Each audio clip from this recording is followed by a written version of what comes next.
If you do cross that line, you're going to know it right there. Yeah, and I like the line. Like I go on the road, and I'm more of a liberal, and then I'll go down south. Like I just played in Houston as well. And you think, all right, I'm going to the South. Which joke should I not do? And then I stop myself and I go, no, don't be a pussy. Like if you believe in those jokes, the jokes should be good enough that you can do them anywhere, and they're gonna work, even if somebody doesn't agree with you. And if they don't, fantastic. What's better than someone crossing their arms and shaking their head and maybe walking a few people? I love walking a few people, not the room, but a couple people a weekend. That makes me feel like I'm doing my job. A lot of people used to say, if I could just make one person laugh, I'm doing my job. But if you can make one person mad. just lose one person. If I could just make one person or two leave, oh my God. Yeah. But that is true, because I believe then you don't have a sense of humor if you're not, you don't have to get it. But I think that it's, you know, I've said this also ad nauseum. It's got to be wrong. It's got to be, the reason it's funny is because you know it's wrong. The reason you wrote it and the reason you're saying it. I saw you on the special you did. You and I don't want to give anything away here, but you had. I loved your bumper sticker about abortion. Oh yeah. But you even said, and I don't know if that's something that you planned on saying, but you did this bit.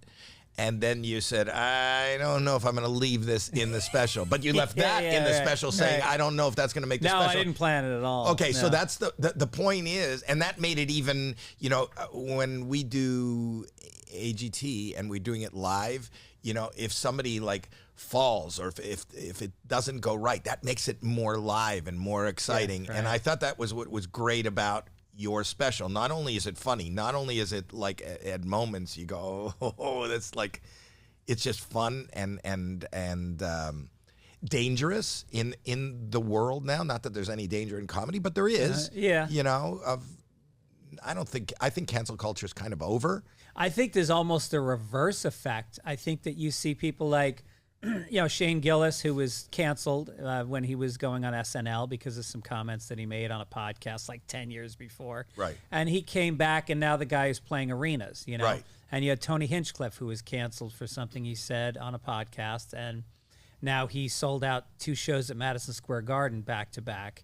And so I think there is an element of the comedy audience that is celebrating people not playing by the rules. And I think they're bored with network TV. I think a lot of the stuff they're seeing, late night spots on TV, a lot of times feel overproduced and sanitized.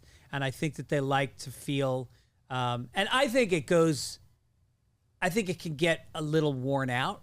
Like if you spend a lot of time in Austin and you watch the lineups, everybody has to come on and there's like 2 or 3 buzzwords they all have to hit. And you kind of go like, hey guys, like, you're not offending anybody. The crowd is in on it, so you're not making a mistake. Do those jokes in San Francisco, you know, or say, and let me see if you have the balls to do them there, because sometimes I feel like it's shills. Sometimes the audience feels like shills. You know, but that's kind of the thing. When I started in stand-up comedy, the thing was, you know, people wanted to put together a clean TV set. Yeah. And then there are the people that would swear for the sake of swearing, and I don't care about language, but then, you know, there was the comics that were doing things, and I find that even in some of the comics that I saw in Austin, they're trying to be shocking for the sake of being shocking, but it's not shocking. Yes. And it's not shocking. But it's kind of like in the 70s, if you used to say fuck